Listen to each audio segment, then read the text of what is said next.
ಮತ್ತು ಅಂತ ವಾಹನವನ್ನು ಚಾಲನೆ ಮಾಡಲು ಒಂದು ಡ್ರೈವಿಂಗ್ ಲೈಸೆನ್ಸ್ನ ಕೊಡ್ಕೊಳ್ಳೋಕ್ಕೆ ಒಂದು ಹೇಳಿ ಈ ರೀತಿ. ಅದೇ ರೀತಿ ಈಗ ಹೆಲ್ಮೆಟ್ ಕಡ್ಡಾಯ ಅಂತ ಹೇಳಿದೆ. ನಿಮಗೆ ಈ ಕಾನೂನಿನಡಿಯಲ್ಲಿ ಹೆಲ್ಮೆಟ್ ಧರಿಸದೆ ಚಾಲನೆ ಮಾಡೋದು ಸಹ, ದ್ವಿಚಕ್ರವನ್ನು ಚಾಲನೆ ಮಾಡೋದು ಸಹ ಅಪರಾಧ ಅಂತಂದರೆ ಒಂದು ಕಡೆ. ಆದರೆ ಮತ್ತೊಂದು ಕಡೆ ನಿಮಗೆಲ್ಲ ಗೊತ್ತಿದೆ, ದ್ವಿಚಕ್ರ ವಾಹನದಲ್ಲಿ ಹೋಗುವಾಗ ಅಥವಾ ದ್ವಿಚಕ್ರವನ್ನು ಚಾಲನೆ ಮಾಡಿಕೊಂಡು ಹೋಗುವಾಗ ಅಪಘಾತವಾದರೆ ಮೊದಲು ಅಂತ ಅಪಘಾತದಲ್ಲಿ ಭಾಗಿಯಾದಂಥ ವ್ಯಕ್ತಿಗೆ, ದ್ವಿಚಕ್ರ ವಾಹನ ಚಾಲನೆ ಮಾಡ್ತಿದ್ದಂಥ ವ್ಯಕ್ತಿ ಅಥವಾ ಹಿಂಬದಿಯಲ್ಲಿ ಕೂತಂಥ ವ್ಯಕ್ತಿಗೆ ಮೊದಲು ಹೆಡ್ ಇಂಜರಿನೇ ಆಗುತ್ತೆ. ಅದೇ ಒಂದು ದ್ವಿಚಕ್ರ ವಾಹನದಲ್ಲಿ ಹೋಗುವಾಗ ಹೆಲ್ಮೆಟ್ ಧರಿಸಿ ಹೋಗಿದ್ದೆ ಆದಲ್ಲಿ ಈ ಅಪಘಾತದಲ್ಲಿ ಭಾಗಿಯಾದಾಗ ಅಥವಾ ಅಪಘಾತಗೊಂಡಾಗ ಆ ರೀತಿ ಆ ಅಪಘಾತದಲ್ಲಿ ಭಾಗಿಯಾದ ವ್ಯಕ್ತಿಗೆ ಬೇರೆ ಗಾಯಗಳಾಗುವ ಸಾಧ್ಯತೆ ಇರ್ತದೆ. ಹೆಲ್ಮೆಟ್ ಕಡ್ಡಾಯವಾಗಿ ಧರಿಸಿದ್ದೆ ಆದಲ್ಲಿ ತಲೆಗೆ ಆಗುವಂತ ಒಂದು ಗಾಯಗಳನ್ನ ತಡಿಬಹುದು. ಈ ಲೋಕಲ್ ಹಾಸ್ಪಿಟಲ್ಸ್ ಅಲ್ಲಿ ಒಂದು ಚಿಕಿತ್ಸೆ ಸಿಗೋ ಸಾಧ್ಯತೆ ಕಡಿಮೆ. ಆಗ ಬೆಂಗಳೂರು ಲೆವೆಲ್ ಆಸ್ಪತ್ರೆಗಳಲ್ಲಿ ಚಿಕಿತ್ಸೆ ಪಡ್ಕೋಬೇಕಾಗ್ತದೆ. ಆಗ ಎಲ್ರಿಗೂ ಸಹ ಒಂದು ಆ ಬೆಂಗಳೂರು ಆಸ್ಪತ್ರೆಗಳಲ್ಲಿ ಒಂದು ಚಿಕಿತ್ಸೆ ಕೊಡುವಂತ ಆರ್ಥಿಕ ಸಾಮರ್ಥ್ಯ ಇರಲ್ಲ. ಆ ಚಿಕಿತ್ಸೆ ಕೊಡಿಸಿದ್ರು ಸಹ ಅಂತ ವ್ಯಕ್ತಿ ಒಂದು ಸಹಜ ಸ್ಥಿತಿಗೆ ಮಾಮೂಲಿ ಮನುಷ್ಯನಾಗಿ ಬದುಕ್ತಾನೆ ಅನ್ನೋದು ಒಂದು ಕಾನ್ಫಿಡೆನ್ಸ್ ಯಾರು ಕೊಡೋದು.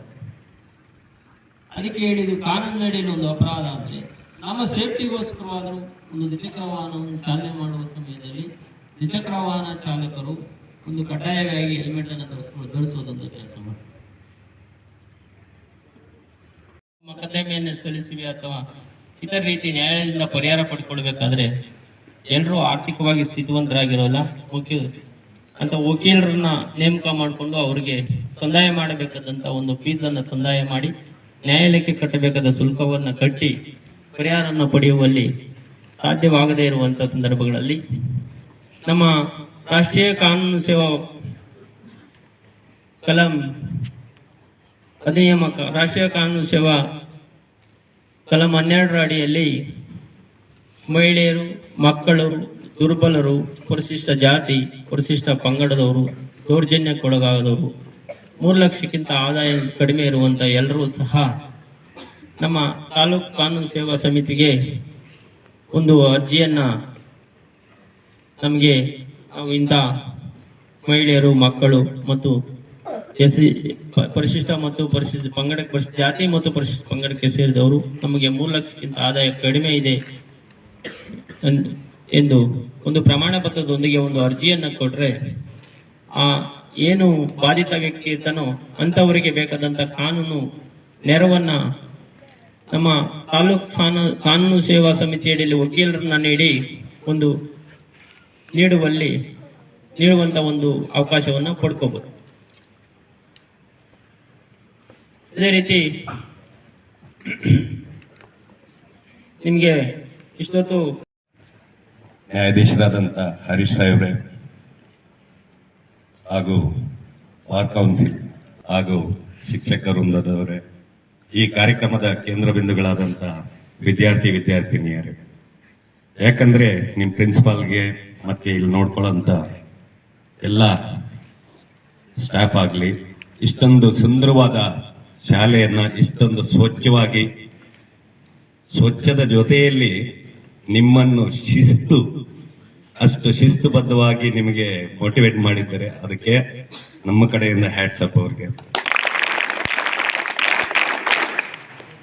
ಈಗ ಕಾರ್ಯಕ್ರಮಕ್ಕೂ ರಾಜ್ಯದಲ್ಲಿ ಈ ಡಿಸೆಂಬರ್ ಮಾಹೆಯನ್ನು ಅಪರಾಧ ತಡೆ ಮಾಸಾಚರಣೆ ಅಂತ ನಾವು ಆಚರಿಸ್ತಾ ಬಂದಿದ್ದೀವಿ. ಯಾಕಂದ್ರೆ ಜನವರಿಯಿಂದ ನವೆಂಬರ್ವರೆಗೂ 11 ತಿಂಗಳು ಏನೇನು ಅಪರಾಧಗಳು ಘಟಿಸಿದೆ, ಅದರಲ್ಲಿ ನೊಂದವರ ನಿರ್ಲಕ್ಷ್ಯತೆ ಏನು, ಮತ್ತೆ ನಾವು ಕಾನೂನು ಯಾರು ಪಾಲನೆ ಮಾಡಿಸ್ತೇವೆ, ಎಕ್ಸಿಕ್ಯೂಟ್ ಮಾಡ್ತೀವಿ, ಪೊಲೀಸ್ ಇಲಾಖೆ, ನಮ್ಮ ಏನ್ ತಪ್ಪಿನಿಂದ ಈ ರೀತಿ ಆಗಿದೆ ಅನ್ನೋದನ್ನ ನಾವು ಅರ್ಥಕೊಂಡು ನಿಮಗೆ ಅರಿವು ಮೂಡಿಸುವಂಥದ್ದು ಈ ತಿಂಗಳಲ್ಲಿ ನಾವು ಹಮ್ಮಿಕೊಳ್ತಾ ಇದ್ದೀವಿ. ಸಾಹೇಬ್ರು ಒಂದು ವಿಷಯ ಹೇಳಿದ್ರು, ಕನ್ಸ್ಯೂಮರ್ಸ್ ಗ್ರಾಹಕರ ಇದ್ರ ಬಗ್ಗೆ, ದಿನಾಚರಣೆ ಬಗ್ಗೆ. ಅದು ನಾನು ಒಂದು ವಿಷಯದಲ್ಲಿ ವಿಕ್ಟಿಮ್ ಆಗಿದ್ದೆ ಆಸ್ ಅ ಸಬ್ ಇನ್ಸ್ಪೆಕ್ಟರ್. ನಾವು ಮನೆ ಕಟ್ಟಬೇಕಾದ್ರೆ ಒಂದು ಇಂಟೀರಿಯರ್ಗೆ ಒಂದು ಕಂಪ್ನಿ ಹತ್ರ ಕಾಂಟ್ರಾಕ್ಟ್ ಮಾಡ್ತೀವಿ. ಕಾಂಟ್ರಾಕ್ಟ್ ಮಾಡಿದಾಗ ಅವ್ರು ಎಷ್ಟು ಲಕ್ಷಕ್ಕೆ ಅಂತ ನಮ್ಮ ಹತ್ರ ಫಿಕ್ಸ್ ಆಗ್ತಾರೆ. ಫಿಕ್ಸ್ ಆದ್ಮೇಲೆ ಅಡ್ವಾನ್ಸ್ ಅಂತ ನಾನೊಂದು 3 lakhs ಅವ್ರಿಗೆ ಫೋನ್ ಪೇ ಥ್ರೂನೇ ಅವ್ರಿಗೆ ಡೆಪಾಸಿಟ್ ಮಾಡ್ತೀನಿ. ಡೆಪಾಸಿಟ್ ಮಾಡಿದ್ಮೇಲೆ ಅವ್ರ ಟರ್ಮ್ಸ್ ಅಂಡ್ ಕಂಡೀಷನ್ ಚೇಂಜ್ ಆಗ್ತಾ ಹೋಯ್ತು. ಟರ್ಮ್ಸ್ ಅಂಡ್ ಕಂಡೀಷನ್ ಏನ್ ಫಸ್ಟ್ ನಮ್ಗೆ ಅಗ್ರಿಮೆಂಟ್ ಆಗಿತ್ತು ಅದ್ರ ಡಬಲ್ ಹೇಳೋದಿಕ್ ಸ್ಟಾರ್ಟ್ ಮಾಡಿದ್ರು. ಅಂದ್ರೆ ನಮ್ಗೆ 30 ಲಕ್ಷ ಅಂದ್ರೆ 60 ಲಕ್ಷ ಅನ್ನೋ ಲೆಕ್ಕಕ್ಕೆ ಬಂದ್ರು. ಸಾಹೇಬ್ರ ಅದಕ್ಕೆ ಹೇಳ್ತಾ ಇದ್ದೆ, ಕಾನೂನು ಅರಿವಿದ್ರೆ ಅದನ್ನ ನಾವು ಕರೆಕ್ಟ್ ಸ್ಟೆಪ್ಸ್ ತಗೊಳ್ಬಹುದು ಅನ್ನೋದು ನಾನೇ ಪ್ರಾಕ್ಟಿಕಲ್ ಆಗಿ ನಿಮ್ಮ ಮುಂದೆ ಇದ್ದೀನಿ. ನಾನ್ ತಲೆ ಕೆಡ್ಸ್ಕೊಂಡಿಲ್ಲ, ಡ್ರಾಪ್ ಆಗ್ಬಿಟ್ಟೆ. 3 ಲಕ್ಷ ಎಲ್ಲೂ ಹೋಗಲ್ಲ, ಅವನಿಗೆ ಪಾಠ ಕಲ್ಸೋಣ ಕಂಪನಿಗೆ ಅಂತ ಸುಮ್ಮನೆ ಆಗ್ಬಿಟ್ಟೆ. ಮತ್ತೆ ನಾನೇನ್ ಕೆಲಸ ಮಾಡ್ಬೇಕಾಯ್ತು ನನ್ನ ಲೆವೆಲ್ ಅಲ್ಲಿ, ನಾನೇನು ಮನೆಗೆ ಇಂಟೀರಿಯರ್ ಮಾಡಿಸ್ಬೇಕಾಯ್ತು, ಬೇರೆ ಕಂಪನಿ ಇಲ್ಲ, ನಾನೇ ಅದನ್ನ ಪ್ಲಾನ್ ಮಾಡಿ ಮಾಡಿಸ್ಬಿಟ್ಟೆ. ಮತ್ತೆ ಇಮಿಡಿಯೇಟ್ ಅದೆಲ್ಲ ಡಾಕ್ಯುಮೆಂಟ್ಸ್ ಹಾಕಿ ಕನ್ಸ್ಯೂಮರ್ ಕೋರ್ಟ್ಗೆ ಅವನ ಮೇಲೆ ಮೊಕದ್ದಮೆ ಹೂಡಿದೆ. ಅದು ಸುಮಾರು 2 years ಆಗಿತ್ತು ಪ್ರೊಸೆಸ್ ಆಗಿ. ನಾನು ಒಂದು 2 ಇಯರಿಂಗ್ ಹೋಗಿದ್ದೆ. ಕೋರ್ಟ್ ಆದೇಶ ಮಾಡ್ತು ಬಡ್ಡಿ ಸಮೇತ ಅವ್ರಿಗೆ ವಾಪಸ್ ದುಡ್ಡು ಕೊಡಬೇಕು ಅಂತ. ನನಗೆ ಬಡ್ಡಿ ಸಮೇತ 3 ಲಕ್ಷಕ್ಕೆ ಅವ್ರು ಬಡ್ಡಿ ಹಾಕಿ, ಬಡ್ಡಿ ಅಸಲು ಎಲ್ಲ ಕೊಟ್ಟರು. ಅಂದ್ರೆ ನನ್ನ ಕಾನೂನು ಅರಿವಿತ್ತು, ನಾನು ಕರೆಕ್ಟ್ ಸ್ಟೆಪ್ಸ್ ತಗೊಂಡೆ. ಇಲ್ಲಾಂದ್ರೆ ನೀವಾದ್ರೆ ಏನ್ ಮಾಡ್ತಾ ಇದ್ರಿ, ಹೋಗಿ ಆ ಕಂಪನಿದ ಗಾಜಿನ ಪುಡಿ ಮಾಡ್ತಾ ಇದ್, ಕಲ್ಲು ಹೊಡೆದು ನಿಮ್ ಮೇಲೆ ಕ್ರಿಮಿನಲ್ ಕೇಸ್ ಆಗ್ತಾ ಇತ್ತು ಅಲ್ವಾ. ನನ್ಗೆ ಅರಿವಿದ್ದ ಕಾರಣ ತಲೆ ಕೆಡ್ಸ್ಕೊಂಡಿಲ್ಲ, ಇಲ್ಲೇ ಬರ್ತೀಯ ಅಂತ ನಾನು ಕೇಸ್ ಮಾಡಿದೆ. ಹಿಂಗೆ ಅರಿವಿದ್ರೆ ನಾವ್ ಏನ್ ಬೇಕಾದ್ರೂ ನಮ್ಮನ್ನ ನಾವು ರಕ್ಷಿಸ್ಕೊಂಡು ನಾವು ನಮ್ ಗುರಿ ಮುಟ್ಬಹುದು. ಅದಕ್ಕೆ ಕಾನೂನಿನ ಅರಿವು ತುಂಬಾ ಇಂಪಾರ್ಟೆಂಟ್ ಇದೆ. ಅದಕ್ಕೆ ನ್ಯಾಯಾಲಯ, ಪೊಲೀಸ್ ಇಲಾಖೆ ನಾವೆಲ್ಲ ನಿಮ್ಮ ರಕ್ಷಣೆಗೆ ಸದಾ ಇದ್ದೀವಿ. ಅರಿವು ಮೂಡಿಸೋದ್ರಲ್ಲಿ ವರ್ಷದಿಂದ ಪೂರ್ತಿ ನಾವು ಅರಿವು ಮೂಡಿಸ್ತಾನೆ ಇದ್ದೀವಿ. ಆದ್ರೂ ಸುಮಾರು ಅಪರಾಧಗಳು ಘಟಿಸ್ತಾನೆ ಇದೆ. ಯಾವ ರೀತಿ ಆಗ್ತಾ ಇದೆ ಅಪರಾಧಗಳು? ಆನ್ಲೈನ್ ಫ್ರಾಡ್ಸ್ ನಮ್ಮ ಜಿಲ್ಲೆದು 8 ಕೋಟಿ ದಾಟಿದೆ. ಬೇರೆ ರಾಜ್ಯದಲ್ಲಿ ಕೂತ್ಕೊಂಡು ಫಿಶಿಂಗ್ ಮಾಡ್ತಾರೆ. ಫಿಶಿಂಗ್ ಅಂದ್ರೆ ಗೊತ್ತಾಯ್ತಲ್ಲ, ಕಾಳ ಹಾಕು. ಯಾವುದೋ ಒಂದು 10 ಡಿಜಿಟ್ ನಂಬರ್ ಡಯಲ್ ಹೊಡೆದ್ರೆ ಎಲ್ಲೋ ಒಂದು ಜಾಗದಲ್ಲಿ ರಿಂಗ್ ಆಗುತ್ತೆ. ರಿಂಗ್ ಆಗಿದಾಗ ಅವರು ಆಪ್ ಹಾಕೊಂಡಿರ್ತಾರೆ ಫೋನ್ ಅಲ್ಲಿ, ಟ್ರೂ ಕಾಲರ್. ಸಪೋಸ್ ನನ್ನ ಹೆಸರು ಯಾರಾದ್ರೂ ಗೂಗಲ್ ಅಲ್ಲಿ ಜಗದೀಶ್ ರೆಡ್ಡಿ ಅಂತ ಫೀಡ್ ಮಾಡಿದ್ರೆ, ಅದು ಅವ್ನು ಡಯಲ್ ಮಾಡಿದಾಗ ನನ್ನ ನಂಬರ್ ಜಗದೀಶ್ ರೆಡ್ಡಿ ಅಂತ ಬರುತ್ತೆ. ನನಗೆ ಕಾಲ್ ಮಾಡ್ತಾನೆ ಅವನು, ಯಾಕಂದ್ರೆ ಅವ್ನು ಟ್ರೂ ಕಾಲರ್ ಅಲ್ಲಿ ಹೆಸರು ಬಂದಿದೆ. ಹೆಸರು ಬಂದಾಗ ಅವ್ನು ಕಾಲ್ ಮಾಡ್ತಾನೆ, ಸರ್ ಜಗದೀಶ್ ರೆಡ್ಡಿ ಸರ್ ನೀವು? ಹೌದಪ್ಪ ಅಂತ. ಹೌದಂದಾಗ, ಸರ್ ನಾನು ಬ್ಯಾಂಕಿಂದ ಮ್ಯಾನೇಜರ್ ಮಾತಾಡ್ತಾ ಇದ್ದೀನಿ, ಫ್ರಾಡ್ ಆಗ್ತಾ ಇದೆ, ಹಾಗಾಗಿ ನಿಮ್ಗೆ ಡಿಜಿಟಲ್ ಕೋಡ್ ಸೆಟ್ ಮಾಡಬೇಕು. ನಿಮ್ ATM ಕಾರ್ಡ್ ಅಲ್ಲಿ 4 ಡಿಜಿಟ್ಸ್ ಇದೆಯಲ್ಲ ಲಾಸ್ಟ್ ಅಲ್ಲ, ಅದು ಹೇಳಿದ್ರೆ ಸಾಕು, ನಾನು ಕೋಡ್ ಸೆಟ್ ಮಾಡ್ಬಿಡ್ತೀನಿ. ನಾನು ಹೌದೇನೋ, ನನ್ನ ಹೆಸರು ಹೇಳಿದ್ದಾನೆ ಅಂದ್ರೆ ಬ್ಯಾಂಕ್ ಮ್ಯಾನೇಜರ್ ಇರ್ಬೇಕು, ನನ್ನ ವಿಳಾಸ ಅವ್ನಿಗೆ ಏನ್ ಗೊತ್ತಿದೆ ಅಂತ ನಾನು ಆಯ್ತು ನಂದು ATM ಕಾರ್ಡ್ದು 4 ಡಿಜಿಟ್ ಹೇಳ್ತೀನಿ. ಹೇಳಿದ ತಕ್ಷಣ ಅವ್ನು ಏನ್ ಮಾಡ್ತಾನೆ, ಇಮ್ಮಿಡಿಯೇಟ್ ಆ ಡಿಜಿಟ್ ಯೂಸ್ ಮಾಡಿ ನಮ್ಮ ಅಕೌಂಟ್ ಹ್ಯಾಕ್ ಮಾಡ್ಕೊಂಡು ಆನ್ಲೈನ್ ಅಲ್ಲಿ ಪರ್ಚೇಸ್ ಮಾಡ್ತಾನೆ. ಯಾವುದೋ ಒಂದು ವಸ್ತುನ ಪರ್ಚೇಸ್ ಮಾಡ್ತಾನೆ, ಇಲ್ಲ ಡಿಶ್ ನ ರೀಚಾರ್ಜ್ ಮಾಡ್ತಾನೆ. ಅಂದ್ರೆ ಅವನು ಪುರಾವೆಗಳು ಬಿಡಲ್ಲ. ಪೊಲೀಸ್ ಇನ್ವೆಸ್ಟಿಗೇಷನ್ಗೆ ಅವನಿಗೆ ನಾವು ಇನ್ವೆಸ್ಟಿಗೇಷನ್ ಮಾಡ್ತಾ ಹೋದ್ರೆ ಅವ್ನ ಮುಖನೂ ಕಾಣಿಸಲ್ಲ, ಅವ್ನ ನಂಬರು ಸಿಗಲ್ಲ, ಏನೂ ಆಗಲ್ಲ. ಯಾಕಂದ್ರೆ ನಮ್ಮ ನಂಬರ್ ಯೂಸ್ ಮಾಡ್ಕೊಂಡು ಆನ್ಲೈನ್ ಪರ್ಚೇಸ್ ಮಾಡ್ತಾನೆ. ಅಲ್ಲಿ ಯಾವುದೇ ಪುರಾವೆಗಳು ಇನ್ವೆಸ್ಟಿಗೇಷನ್ ಮಾಡಿದಾಗ ಸಿಗಲ್ಲ. ಹಾಗಾಗಿ ಕಷ್ಟ ಆಗುತ್ತೆ. ಮತ್ತೆ ನಿಮ್ಮ ಮೈಂಡಲ್ಲಿ ಒಂದು ಕ್ವಶನ್ ರೈಸ್ ಆಗುತ್ತೆ, ಸರ್ ಅವ್ನು ಫೋನ್ ಮಾಡಿದಾಗ ಬ್ಯಾಂಕ್ ಅಂದಾಗ ಯಾವುದೋ ಒಂದು ಫೋನಿಂದಾನೇ ನಿಮ್ಗೆ ಡಯಲ್ ಮಾಡಿರ್ತಾನೆ, ನೀವು ಅವನ್ನ ಯಾಕೆ ಹಿಡ್ಕೊಳ್ಳಲ್ಲ ಅಲ್ವಾ? ಎಲ್ಲರಿಗೂ ಬರುತ್ತೆ. ನಾವು ಇನ್ವೆಸ್ಟಿಗೇಷನ್ ಮಾಡೋದಕ್ಕೆ ಹೋದಾಗ ಅವನು ಎಲ್ಲೋ ಕೂತಿರ್ತಾನೆ, ಮಹಾರಾಷ್ಟ್ರದಲ್ಲಿ ಇಲ್ಲ ಕಲ್ಕಟ್ಟಾದಲ್ಲಿ, ಜಾರ್ಖಂಡಲ್ಲಿ, ತುಂಬಾ ದೂರ ರಾಜ್ಯಗಳಿಂದ ಅವ್ನು ಕಾಲ್ ಮಾಡ್ತಾನೆ. ಅದೊಂದು ಆ್ಯಪ್ ಬಂದಿದೆ, ಅವ್ನು ಹಿಂದಿಯಲ್ಲಿ ಹೇಳಿದ್ರೆ ನಿಮ್ಗೆ ಅನುವಾದ ಮಾಡಿ ಕನ್ನಡದಲ್ಲಿ ಬರುತ್ತೆ. ಆ ಆ್ಯಪನ್ನು ಬಳಸ್ಬಿಟ್ಟು ನಮ್ಮ ಹತ್ರ ಮಾತಾಡ್ತಾರೆ. ನಾವು ತಿಳ್ಕೊಳ್ತೀವಿ ಲೋಕಲ್ ಭಾಷೆ ಮಾತಾಡ್ತಾ ಇದ್ದಾರೆ, ಯಾರೋ ನಮ್ಮವ್ರಿಗೆ ಬಿಡು ಅಂತ. ಆದ್ರೆ ಅದು ಆ್ಯಪ್ ಕನ್ವರ್ಟ್ ಮಾಡಿ ಅವ್ನು ಹಿಂದಿಯಲ್ಲಿ ಹೇಳಿದ್ರು ಕನ್ನಡದಲ್ಲಿ ನಮ್ಗೆ ಕೇಳ್ಬರುತ್ತೆ. ಈ ರೀತಿ ಬಳಸ್ಕೊಂಡು ಅವರು ಆ ಕಡೆಯಿಂದ, ಜಾರ್ಖಂಡಿಂದ, ಲಕ್ನೋ ಕಡೆಯಿಂದ ಫ್ರಾಡ್ ಮಾಡ್ತಾ ಇದ್ದಾರೆ. ಆಗ ನಾವು ಹುಡ್ಕೊಂಡು ಹೋದಾಗ ಇನ್ವೆಸ್ಟಿಗೇಷನ್ FIR ಮಾಡಿ ಸ್ಟಾರ್ಟ್ ಮಾಡಿದಾಗ ಅದರಲ್ಲಿ ಏನ್ ಸ್ಟಾರ್ಟ್ ಆಗುತ್ತೆ, ಫಸ್ಟ್ ನಾವು ಕಾಲ್ ಬರುತ್ತೆ, ಫೋನ್ ಕಾಲಲ್ಲಿ ಆ ಫೋನ್ ನಂಬರ್ ಯಾರ್ದು, ನಾವು ಯಾವುದೇ ಒಂದು ಫೋನ್ ಸಿಮ್ ತಗೋಬೇಕು. ಅವನೇನ್ ಮಾಡೋದು, ನನ್ನ ಹತ್ರ ಡಾಕ್ಯುಮೆಂಟ್ಸ್ ಇಲ್ಲ, ನೀವು ಹಾಗೆ ಕೊಟ್ರೆ ನಾನು 5,000 ಕೊಡ್ತೀನಿ ಅಂತ. ಹಾಗೆ ಏನ್ ಮಾಡ್ತಾರೆ, ಇವ್ರದೇ ಏನ್ ಅಡ್ರೆಸ್ ಪ್ರೂಫ್ ಕೊಟ್ಟಿದ್ರು ಜೆರಾಕ್ಸ್, ಅವ್ನು 2 ಜೆರಾಕ್ಸ್ ಕಾಪಿಗಳು ತೆಗಿತಾನೆ, ಅದರಲ್ಲೇ ಆಕ್ಟಿವ್ ಮಾಡಿ ಸಿಮ್ಗಳು ಕೊಟ್ಬಿಡ್ತಾನೆ, ಫೋರ್ಜ್ಡ್ ಸಿಮ್ಸ್. ನಾವು ಹುಡ್ಕೊಂಡು ಹೋದಾಗ ಈತನ ಹತ್ರ ಹೋಗ್ತೀವಿ, ಯಾಕಂದ್ರೆ ಆ ಸಿಮ್ ರಿಜಿಸ್ಟರ್ ಆಗಿರೋದು ಇವರ ಆಧಾರ್ ಕಾರ್ಡ್ ವಿಳಾಸದಲ್ಲಿ. ನಾವು ಅಸಲಿ ಯಾರು ಕೃತ್ಯವೆಸಗಿದ್ದಾರೆ ಅವ್ರ ಹತ್ರ ಹೋಗೋದಿಕ್ ಸಾಧ್ಯ ಇಲ್ಲ, ಯಾಕಂದ್ರೆ ಅವನು ಈ ರೀತಿ ಫ್ರಾಡ್ ಮಾಡಿರ್ತಾನೆ. ಈ ಅಂಗಡಿ ಒಂದು ದುಡ್ಡಿಗೆ ಆಸೆ ಪಟ್ಟು ಇವ್ರ ಆಧಾರ್ ಕಾರ್ಡ್ನ ಫೇಕ್ ಮಾಡಿ ಅವ್ರಿಗೆ 2 ಸಿಮ್ ಕೊಟ್ಬಿಟ್ಟಿರ್ತಾನೆ. ಹಾಗಾಗಿ ಇನ್ವೆಸ್ಟಿಗೇಷನ್ ಮಾಡಿ ಹಿಡ್ಕೊಂಡು ಬರೋದು ತುಂಬಾ ಕಷ್ಟ ಆಗುತ್ತೆ. ಒಂದು ಅಫೆನ್ಸ್ ಯೂಸ್ ಮಾಡಿದ್ಮೇಲೆ ಆ ಸಿಮ್ ಅನ್ನು ಮುರಿದು ರೆಸ್ಟ್ರಿಕ್ಷನ್ ಮಾಡಿ ಬಿಸಾಕ್ತಾರೆ. ಹಾಗಾಗಿ ನಮ್ಗೆ ಯಾವುದೇ ಒಂದು ಕಾಲ್ ಬಂದಾಗ ತುಂಬಾ ಕೇರ್ಫುಲ್ ಆಗಿರ್ಬೇಕು. ನಾನು ಸಬ್ ಇನ್ಸ್ಪೆಕ್ಟರ್ ಮಾತಾಡ್ತೀನಿ, ನಾನು ಹೆಡ್ ಮಾಸ್ಟರ್ ಮಾತಾಡ್ತೀನಿ, ಏನೇನೋ ನಿಮ್ದು ಪರ್ಸನಲ್ ಇನ್ಫಾರ್ಮೇಶನ್ ತೆಗೆಯೋದಿಕ್ಕೆ ಟ್ರೈ ಮಾಡ್ತಾರೆ. ತುಂಬಾ ಮಕ್ಕಳು ಏನ್ ಮಾಡ್ತಾರೆ, ಕಾಲೇಜು ಸ್ಕೂಲ್ಗಳಲ್ಲಿ, ಇನ್ಸ್ಟಾಗ್ರಾಮ್ಗಳಲ್ಲಿ ಅವ್ರ ನಂಬರ್ಗಳು ಶೇರ್ ಮಾಡ್ಕೊಳ್ಳೋದು. ಯಾರು ಬೇಕಾದ್ರೂ ಅದನ್ನ ಫ್ರೆಂಡ್ ಆಗ್ಬಿಟ್ಟು ನೋಡ್ಕೋಬಹುದು ನಿಮ್ ಇನ್ಸ್ಟಾಗ್ರಾಮ್ ಅಲ್ಲಿ ಏನಿದೆ ಅಂತ.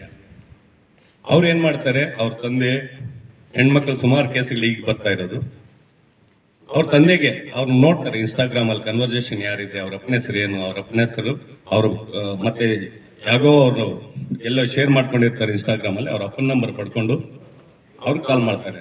ನಿಮ್ ಮಗಳು ಹಾಸ್ಟೆಲಲ್ಲಿ ಇರ್ತಾರೆ, ನಿಮ್ ಮಗಳು ಈ ತರ ಡ್ರಗ್ಸ್ಗೆ ಅಡಿಕ್ಟ್ ಆಗಿ ತಂದು ಇರ್ಬೇಕಾದ್ರೆ ನಾವು ಪೊಲೀಸ್ ಡಿಪಾರ್ಟ್ಮೆಂಟ್ ರೈಡ್ ಮಾಡಿದ್ವಿ, ಈಗ FIR ಆಗ್ತಾ ಇದೆ, ನಿಮ್ಮ ಮಗಳು ಅದರಲ್ಲಿದ್ದಾರೆ, ಅವ್ನು ಬಿಡಿಸ್ಬೇಕಂದ್ರೆ ನೀವೊಂದು 2 ಲಕ್ಷ ಈ ಅಕೌಂಟ್ ನಂಬರ್ಗೆ ಹಾಕಿದ್ರೆ ನಾವು ಬಿಟ್ಟು ಬೀಳ್ತೀವಿ. ನನಗೆ ಯಾರ ಮೊನ್ನೆ ಓಡ್ ಬಂದಾಗ ಈ ತರ ಸರ್ ಡೆಲ್ಲಿಯಿಂದ ಬಂದಿದೆ, NDPS ಇದರಿಂದಂತೆ, ಕ್ರೈಮ್ ಬ್ರಾಂಚ್ ಅಂತೆ, ನನ್ನ ಮಗಳಿಗೆ ಈ ತರ ಹಿಡಿದಿದ್ದಾರಂತೆ, ಅವ್ರ ಮಗಳೆಲ್ಲೋ ಇದ್ದಾಳೆ ಹಾಸ್ಟೆಲಲ್ಲಿ ದೂರದಲ್ಲಿ ಓದ್ತಾ ಇದ್ದಾಳೆ, ಅದೆಲ್ಲ ನೋಡ್ಕೊಂಡೆ ಇವ್ರು ಮಾಡೋದು. ಇಲ್ಲ ಕನ್ವರ್ಸೇಷನ್ ಮಾಡಿರ್ತಾರಲ್ಲ ಅದನ್ನೆಲ್ಲ ನೋಡಿರ್ತಾರೆ ಇವರು. ಬೇಗ ನನಗೆ ಸಹಾಯ.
ಒಂದು ಅಂತ ವಾಹನವನ್ನು ಚಾಲನೆ ಮಾಡಲು ಒಂದು ಡ್ರೈವಿಂಗ್ ಲೈಸೆನ್ಸ್ನ ಕೊಡ್ಕೊಳ್ಳೋಕ್ಕೆ ಒಂದು ಹೇಳಿ ಈ ರೀತಿ.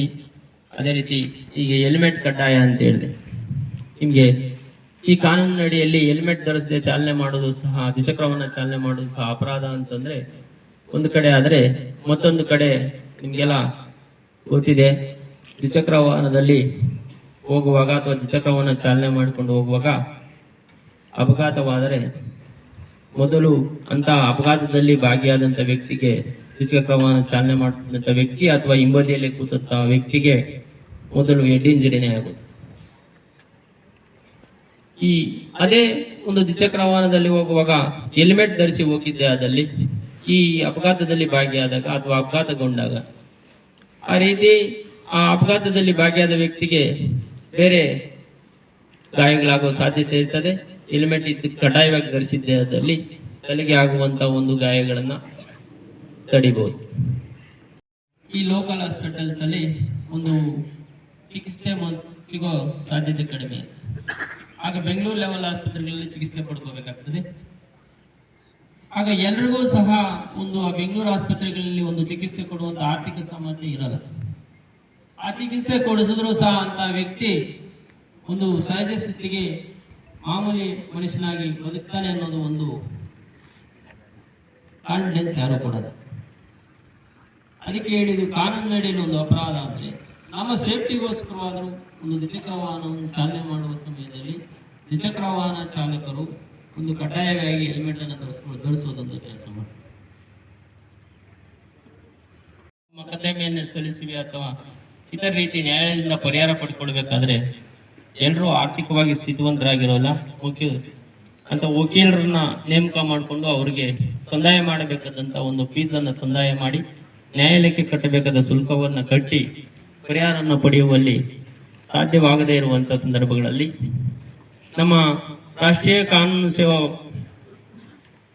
ಕಲಂ ಅಧಿನಿಯಮ, ರಾಷ್ಟ್ರೀಯ ಕಾನೂನು ಸೇವಾ ಕಲಂ 12ರ ಅಡಿಯಲ್ಲಿ ಮಹಿಳೆಯರು, ಮಕ್ಕಳು, ದುರ್ಬಲರು, ಪರಿಶಿಷ್ಟ ಜಾತಿ, ಪರಿಶಿಷ್ಟ ಪಂಗಡದವರು, ದೌರ್ಜನ್ಯಕ್ಕೊಳಗಾದವರು, 3 ಲಕ್ಷಕ್ಕಿಂತ ಆದಾಯ ಕಡಿಮೆ ಇರುವಂಥ ಎಲ್ಲರೂ ಸಹ ನಮ್ಮ ತಾಲೂಕು ಕಾನೂನು ಸೇವಾ ಸಮಿತಿಗೆ ಒಂದು ಅರ್ಜಿಯನ್ನು ನಮಗೆ ನಾವು ಇಂಥ ಮಹಿಳೆಯರು, ಮಕ್ಕಳು ಮತ್ತು ಪರಿಶಿಷ್ಟ ಮತ್ತು ಪರಿಶಿಷ್ಟ ಪಂಗಡಕ್ಕೆ, ಪರಿಶಿಷ್ಟ ಜಾತಿ ಮತ್ತು ಪರಿಶಿಷ್ಟ ಪಂಗಡಕ್ಕೆ ಸೇರಿದವರು ನಮಗೆ 3 ಲಕ್ಷಕ್ಕಿಂತ ಆದಾಯ ಕಡಿಮೆ ಇದೆ ಎಂದು ಒಂದು ಪ್ರಮಾಣ ಪತ್ರದೊಂದಿಗೆ ಒಂದು ಅರ್ಜಿಯನ್ನು ಕೊಟ್ಟರೆ ಆ ಏನು ಬಾಧಿತ ವ್ಯಕ್ತಿ ಇರ್ತಾನೋ ಅಂಥವರಿಗೆ ಬೇಕಾದಂಥ ಕಾನೂನು ನೆರವನ್ನು ನಮ್ಮ ತಾಲೂಕು ಕಾನೂನು ಸೇವಾ ಸಮಿತಿಯಡಿಯಲ್ಲಿ ವಕೀಲರನ್ನ ನೀಡಿ ಒಂದು ನೀಡುವಂಥ ಒಂದು ಅವಕಾಶವನ್ನು ಪಡ್ಕೋಬಹುದು. ಅದೇ ರೀತಿ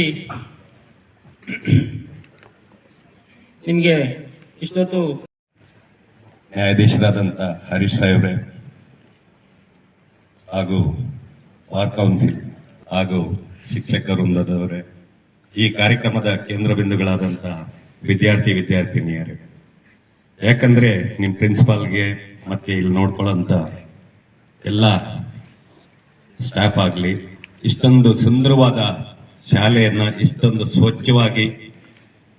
ಸ್ವಚ್ಛದ ಜೊತೆಯಲ್ಲಿ ನಿಮ್ಮನ್ನು ಅಷ್ಟು ಶಿಸ್ತುಬದ್ಧವಾಗಿ ನಿಮಗೆ ಮೋಟಿವೇಟ್ ಮಾಡಿದ್ದಾರೆ. ಅದಕ್ಕೆ ನಮ್ಮ ಕಡೆಯಿಂದ ಹ್ಯಾಟ್ಸ್ ಅಪ್ ಅವ್ರಿಗೆ. ಈಗ ಕಾರ್ಯಕ್ರಮಕ್ಕೂ ರಾಜ್ಯದಲ್ಲಿ ಈ ಡಿಸೆಂಬರ್ ಮಾಹೆಯನ್ನು ಅಪರಾಧ ತಡೆ ಮಾಸಾಚರಣೆ ಅಂತ ನಾವು ಆಚರಿಸ್ತಾ ಬಂದಿದ್ದೀವಿ.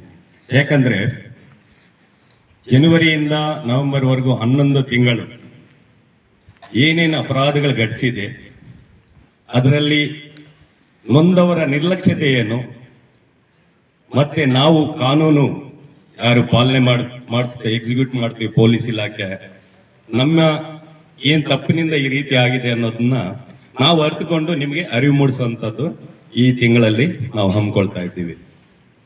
ಸಾಹೇಬ್ರು ಒಂದು ವಿಷಯ ಹೇಳಿದ್ರು, ಕನ್ಸ್ಯೂಮರ್ಸ್ ಗ್ರಾಹಕರ ಇದ್ರ ಬಗ್ಗೆ, ದಿನಾಚರಣೆ ಬಗ್ಗೆ.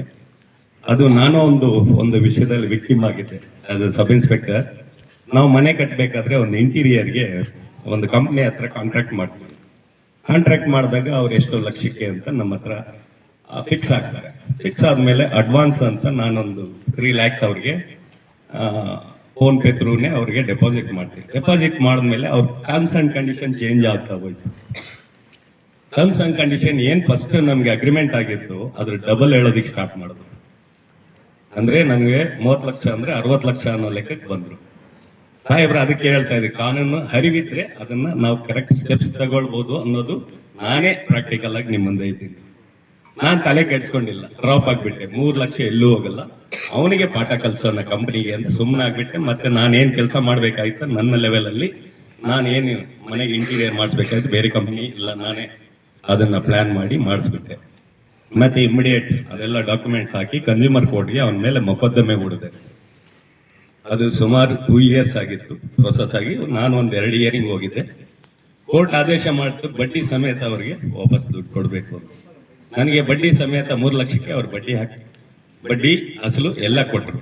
ಅಂದ್ರೆ ನನ್ನ ಕಾನೂನು ಅರಿವಿತ್ತು, ನಾನು ಕರೆಕ್ಟ್ ಸ್ಟೆಪ್ಸ್ ತಗೊಂಡೆ. ಇಲ್ಲಾಂದ್ರೆ ನೀವಾದ್ರೆ ಏನ್ ಮಾಡ್ತಾ ಇದ್ರಿ, ಹೋಗಿ ಆ ಕಂಪನಿದ ಗಾಜಿನ ಪುಡಿ ಮಾಡ್ತಾ ಇದ್, ಕಲ್ಲು ಹೊಡೆದು ನಿಮ್ ಮೇಲೆ ಕ್ರಿಮಿನಲ್ ಕೇಸ್ ಆಗ್ತಾ ಇತ್ತು ಅಲ್ವಾ. ನನಗೆ ಅರಿವಿದ್ದ ಕಾರಣ ತಲೆ ಕೆಡ್ಸ್ಕೊಂಡಿಲ್ಲ, ಎಲ್ಲೋಕೆ ಇಲ್ಲೇ ಬರ್ತೀಯ ಅಂತ ನಾನು ಕೇಸ್ ಮಾಡಿದೆ. ಹಿಂಗೆ ಅರಿವಿದ್ರೆ ನಾವೇನ್ ಬೇಕಾದ್ರೂ ನಮ್ಮನ್ನ ನಾವು ರಕ್ಷಿಸಿಕೊಂಡು ನಾವು ನಮ್ ಗುರಿ ಮುಟ್ಬಹುದು. ಅದಕ್ಕೆ ಕಾನೂನಿನ ಅರಿವು ತುಂಬಾ ಇಂಪಾರ್ಟೆಂಟ್ ಇದೆ. ಅದಕ್ಕೆ ನ್ಯಾಯಾಲಯ, ಪೊಲೀಸ್ ಇಲಾಖೆ ನಾವೆಲ್ಲ ನಿಮ್ಮ ರಕ್ಷಣೆಗೆ ಸದಾ ಇದ್ದೀವಿ. ಅರಿವು ಮೂಡಿಸೋದ್ರಲ್ಲಿ ವರ್ಷದಿಂದ ಪೂರ್ತಿ ನಾವು ಅರಿವು ಮೂಡಿಸ್ತಾನೆ ಇದ್ದೀವಿ. ಆದ್ರೂ ಸುಮಾರು ಅಪರಾಧಗಳು ಘಟಿಸ್ತಾನೆ ಇದೆ. ಯಾವ ರೀತಿ ಆಗ್ತಾ ಇದೆ ಅಪರಾಧಗಳು? ಆನ್ಲೈನ್ ಫ್ರಾಡ್ಸ್ ನಮ್ಮ ಜಿಲ್ಲೆದು 8 ಕೋಟಿ ದಾಟಿದೆ. ಬೇರೆ ರಾಜ್ಯದಲ್ಲಿ ಕೂತ್ಕೊಂಡು ಫಿಶಿಂಗ್ ಮಾಡ್ತಾರೆ. ಫಿಶಿಂಗ್ ಅಂದ್ರೆ ಗೊತ್ತಾಯ್ತಲ್ಲ, ಕಾಳ ಹಾಕು. ಯಾವ್ದೋ ಒಂದು 10 ಡಿಜಿಟ್ ನಂಬರ್ ಡಯಲ್ ಹೊಡೆದ್ರೆ ಎಲ್ಲೋ ಒಂದು ಜಾಗದಲ್ಲಿ ರಿಂಗ್ ಆಗುತ್ತೆ. ರಿಂಗ್ ಆಗಿದಾಗ ಅವರು ಆಪ್ ಹಾಕೊಂಡಿರ್ತಾರೆ ಫೋನ್ ಅಲ್ಲಿ, ಟ್ರೂ ಕಾಲರ್. ಸಪೋಸ್ ನನ್ನ ಹೆಸರು ಯಾರಾದ್ರೂ ಗೂಗಲ್ ಅಲ್ಲಿ ಜಗದೀಶ್ ರೆಡ್ಡಿ ಅಂತ ಫೀಡ್ ಮಾಡಿದ್ರೆ ಅದು ಅವ್ನು ಡಯಲ್ ಮಾಡಿದಾಗ ನನ್ನ ನಂಬರ್ ಜಗದೀಶ್ ರೆಡ್ಡಿ ಅಂತ ಬರುತ್ತೆ. ನನಗೆ ಕಾಲ್ ಮಾಡ್ತಾನೆ ಅವನು, ಯಾಕಂದ್ರೆ ಅವ್ನು ಟ್ರೂ ಕಾಲರ್ ಅಲ್ಲಿ ಹೆಸರು ಬಂದಿದೆ. ಹೆಸರು ಬಂದಾಗ ಅವ್ನು ಕಾಲ್ ಮಾಡ್ತಾನೆ, ಸರ್ ಜಗದೀಶ್ ರೆಡ್ಡಿ ಸರ್ ನೀವು? ಹೌದಪ್ಪ ಅಂತ. ಹೌದಂದಾಗ, ಸರ್ ನಾನು ಬ್ಯಾಂಕಿಂದ ಮ್ಯಾನೇಜರ್ ಮಾತಾಡ್ತಾ ಇದ್ದೀನಿ, ಫ್ರಾಡ್ ಆಗ್ತಾ ಇದೆ, ಹಾಗಾಗಿ ನಿಮ್ಗೆ ಡಿಜಿಟಲ್ ಕೋಡ್ ಸೆಟ್ ಮಾಡಬೇಕು.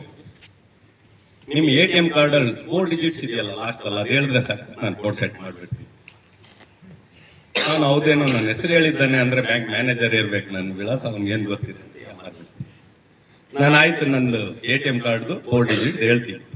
ಹೇಳಿದ ತಕ್ಷಣ ಅವ್ನು ಏನ್ ಮಾಡ್ತಾನೆ, ಇಮಿಡಿಯೇಟ್ ಆ ಡಿಜಿಟ್ ಯೂಸ್ ಮಾಡಿ ನಮ್ಮ ಅಕೌಂಟ್ ಹ್ಯಾಕ್ ಮಾಡ್ಕೊಂಡು ಆನ್ಲೈನ್ ಅಲ್ಲಿ ಪರ್ಚೇಸ್ ಮಾಡ್ತಾನೆ. ಯಾವ್ದೋ ಒಂದು ವಸ್ತುನ ಪರ್ಚೇಸ್ ಮಾಡ್ತಾನೆ, ಇಲ್ಲ ಡಿಶ್ ನ ರೀಚಾರ್ಜ್ ಮಾಡ್ತಾನೆ. ಅಂದ್ರೆ ಅವನು ಪುರಾವೆಗಳು ಬಿಡಲ್ಲ. ಪೊಲೀಸ್ ಇನ್ವೆಸ್ಟಿಗೇಷನ್ಗೆ ಅವನ್ಗೆ ನಾವು ಇನ್ವೆಸ್ಟಿಗೇಷನ್ ಮಾಡ್ತಾ ಹೋದ್ರೆ ಅವ್ನ ಮುಖನೂ ಕಾಣಿಸಲ್ಲ, ಅವ್ನ ನಂಬರು ಸಿಗಲ್ಲ, ಏನೂ ಆಗಲ್ಲ. ಯಾಕಂದ್ರೆ ನಮ್ ನಂಬರ್ ಯೂಸ್ ಮಾಡ್ಕೊಂಡು ಆನ್ಲೈನ್ ಪರ್ಚೇಸ್ ಮಾಡ್ತಾನೆ.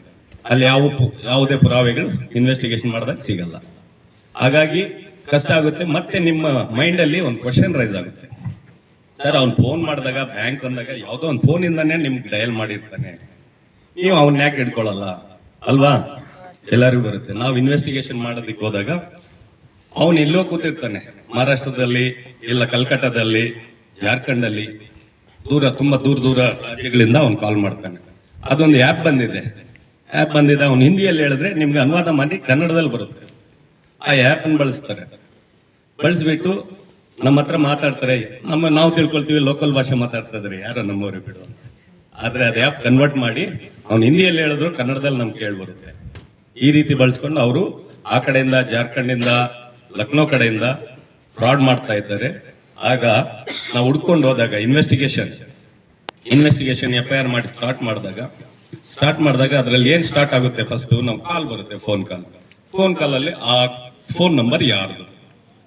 ನಾವು ಯಾವುದೇ ಒಂದು ಫೋನ್ ಸಿಮ್ ತಗೋಬೇಕು. ಅವನೇನ್ ಮಾಡೋದು, ನನ್ನ ಹತ್ರ ಡಾಕ್ಯುಮೆಂಟ್ಸ್ ಇಲ್ಲ, ನೀವು ಹಾಗೆ ಕೊಟ್ರೆ ನಾನು 5,000 ಕೊಡ್ತೀನಿ ಅಂತ. ಹಾಗೆ ಏನ್ ಮಾಡ್ತಾರೆ, ಇವ್ರದೇ ಏನ್ ಅಡ್ರೆಸ್ ಪ್ರೂಫ್ ಕೊಟ್ಟಿದ್ರು ಜೆರಾಕ್ಸ್, ಅವ್ನು 2 ಜೆರಾಕ್ಸ್ ಕಾಪಿಗಳು ತೆಗಿತಾನೆ, ಅದರಲ್ಲೇ ಆಕ್ಟಿವ್ ಮಾಡಿ ಸಿಮ್ಗಳು ಕೊಟ್ಬಿಡ್ತಾನೆ, ಫೋರ್ಜ್ಡ್ ಸಿಮ್ಸ್. ನಾವು ಹುಡ್ಕೊಂಡು ಹೋದಾಗ ಈತನ ಹತ್ರ ಹೋಗ್ತೀವಿ, ಯಾಕಂದ್ರೆ ಆ ಸಿಮ್ ರಿಜಿಸ್ಟರ್ ಆಗಿರೋದು ಇವರ ಆಧಾರ್ ಕಾರ್ಡ್ ವಿಳಾಸದಲ್ಲಿ. ನಾವು ಅಸಲಿ ಯಾರು ಕೃತ್ಯವೆಸಗಿದ್ದಾರೆ ಅವ್ರ ಹತ್ರ ಹೋಗೋದಿಕ್ ಸಾಧ್ಯ ಇಲ್ಲ. ಯಾಕಂದ್ರೆ ಅವನು ಈ ರೀತಿ ಫ್ರಾಡ್ ಮಾಡಿರ್ತಾನೆ.